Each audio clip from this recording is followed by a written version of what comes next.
ඉතින් ආයිබෝන් කියලා මගේ channel එක බලන හැමදේම ආදරෙන් පිළිගන්නවා.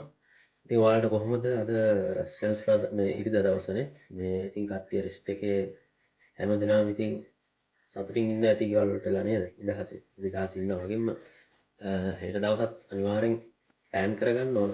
ඒක හෙට තියෙන දවසේ රාජකාරී මොනවද? හෙට දවසේ අපි අද දවසේ ඉන්නවා වගේම හෙට දවසේ ඉතින් අපි තීරණය කරන්න ඕනේ හෙට දවස ගැන. ඉතින් මේ අද ඉතින් මම සාමාන්‍ය වීඩියෝ එකක් දාන්න ඉතින් අපිට වෙලාවක් නැහැ. ඉතින් අපි කාර්ය බහුල මිනිස්සුන් ජීවිතය කියන්නේ කොහොම තමයි. ඉතින් කාර්ය බහුලයි හැමදේම මේ මොකද දැන් සමාජ තත්ත්ව ආර්ථික තත්ත්ව ඉතින් මිනිස්සුගේ ජීවන රටාව සියලු දේ වෙනස් දැන්. ඉස්සර වගේ ඉතින් අපිට ජීවත් වෙන්න අමාරුනේ. මිනිස්සු ඉතින් කාර්ය බහුලයි නේද? ඉතින් අද මම කතා කරන්න ඉතින් කාර්ය බහුල වුණා වගේම තමන්ගේ සාර්ථකත්වය ගැන පොඩ්ඩක් අපි කතා කරමු. ඒ ගැන පොඩ්ඩක් සාර්ථකත්වය ගැන ටිකක් කතා කරමු. මිනිහෙක් කියන්නේ අනිවාර්යයෙන්ම ඉතින් ප්‍රශ්න තමයි ජීවිතය කියන්නේ ප්‍රශ්නයක්. ජීවත් වෙනවා කියන එක ප්‍රශ්නයක්. ඉතින් ජීවිතේ ඉතින් එන හැම ප්‍රශ්නයකටම අපි සූදානම් වෙලා ඉන්න ඕන. මිනිස්සුන්ට තමයි ප්‍රශ්න වැඩිපුරම එන්නේ.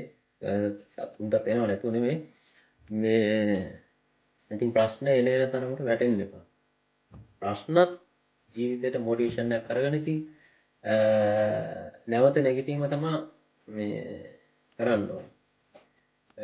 මොකද ගොඩක් කට්ටිය ප්‍රශ්න වලට මේ ප්‍රශ්නෙන් එන්නේ කට්ටිය නිකන් පස්සට යන්න එපා. ජීවිතය කියන්නේ ඉතින් සාර්ථකත්වයෙන් ඉස්සරහට යන්න දෙනවා අනිවාර්යෙන්. මොකද මිනිහාට ජීවිතේ මිනිස්සුකට කාලයක් නෑ. ඉන්න කාලේ සාර්ථකත්වයෙන් ජීවත් වෙන එක තමයි සමාජයට දෙයක් දීලා හොඳින් ජීවත් වෙන එක තමයි මේ කරන්න ඕන. තව කෙනෙක් පාගගෙන තව කෙනෙකුට හිංසා කරගෙන එහෙම ජීවත් වෙන ජීවන රටාවක් ගෙනියන්න හොඳ නෑ. මොකද හැටියට අපි හොඳින් ජීවත් වෙන එක තමයි කරන්න ඕන. ඉතින් සාර්ථකත්වය වෙනුවෙන් හැමදිනාටම මම කියන්නේ ඔය නිකමට හිතන්නකෝ මේ උදාහරණයකට ගන්නකො මීමැස්ස. ඉතින් මීමැස්ස කියන්නේ එයාගේ ජීවිත කාලය දැන් එයාගේ තියෙන අවශ්‍ය කාලය පොඩි කාලෙන්නේ තියෙන්නේ. එයා ඉතින් එයාගේ පියාපත් උනත් දැන් මීමැස්ස නැති වුණොත් ලෝකේ සාමාන්‍ය මීමැස්ස තුරන් වුණොත් එහෙම මිනිස්සුන්ට අවුරුදු 4ක් 5ක් වගේ කාලයක් ඇතුළත මේ මනුෂ්‍ය වර්ගයාට මේ ජීවත් වෙන්න අපහසුතාවයක් ඇති වෙනවා. ඉතින් මීමැස්සගේ පියාපත් වුණත් මිනිත්තුවකට වාර 12000ක් පමණ මීමැස්සගේ පියාපත් වුණත් එයා පියාසර කරනවා. එතකොට පියාසර කරනකොට එයා සතපු දවසකට සතපුන් 15කට පමණ මේ පියාඹනවා මීමැස්සෙක්. එතකොට එයාගේ ජීවිත කාලය පුරාම එයා මීපැණි තේහැඳි භාගයක් පමණ තේහැඳි එකමාරක් විතර තමයි ඉතින් මීපැණි එක්ට්‍රස් කරන්නේ පරාගණය කරලා.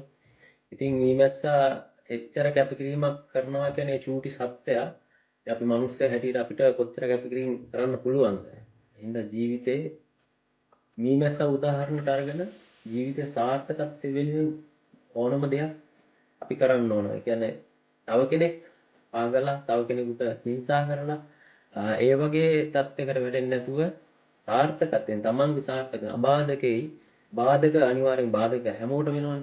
එන්න බාධක සියල්ලම මඟ හැරගෙන තමන්ගේ අරමුණකට යනකොට තමන්ගේ අරමුණ තමන් කාටවත් කියන්න එපා.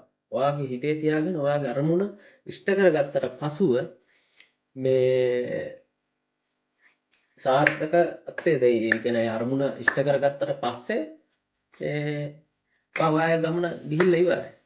ඔයා අරමුණ වෙනුවෙන් තමන් තනියම ගමනක් යන්න ඕන. ඒ කියන්නේ දැන් තනියම ගමනක් යනවා කියන්නේ දැන් තව කෙනෙක් පාගගෙන තමන් ආවේ නැනේ. කියන්නේ ගොඩක් දියුණු වෙච්ච මිනිස්සු කවදාවත් තව කෙනෙක් පාගගෙන ගමනක් ගිහිල්ලා දියුණුනේ නැහැ. තව කෙනෙක් විවේචනය කරගෙන සාර්ථකත්වයට වෙලා නැහැ.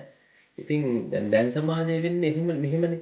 සාර්ථක වෙන්න තව කෙනෙක්ට පීඩනයක්. ඒ කියන්නේ තව කෙනෙක් පාගගෙන එහෙම සාර්ථකත්වයට වෙන්නේ නැහැ. තමන් සිය උත්සාහයෙන් සාර්ථකත්වයට කරා යන ගමන මේ තමයි ඉතින් හැමදෙනාටම සුබ. ඉතින් ඒ අද දවසේ මම කතා කරලා හෙට දවස මේ කට්ටියට හෙට දවසක් සුබ වෙන්න කියලා ඉතින් ප්‍රාර්ථනා කරනවා. මගේ channel එකේ වීඩියෝ බලන හැමදෙනාට ඉතින් චුට්ටක් කතා කරන්න කියලා මම නිකන් මේ අද වීඩියෝ එකක් දැම්මයක් පස්සේ දවසක නැවත හමු. ඉතින් හැම දිනකටම සුබ දවසක් වේවා. ඔයාලා හැම දිනකටම තෙරුවන් සරණයි. සුබ දවසක් වේවා.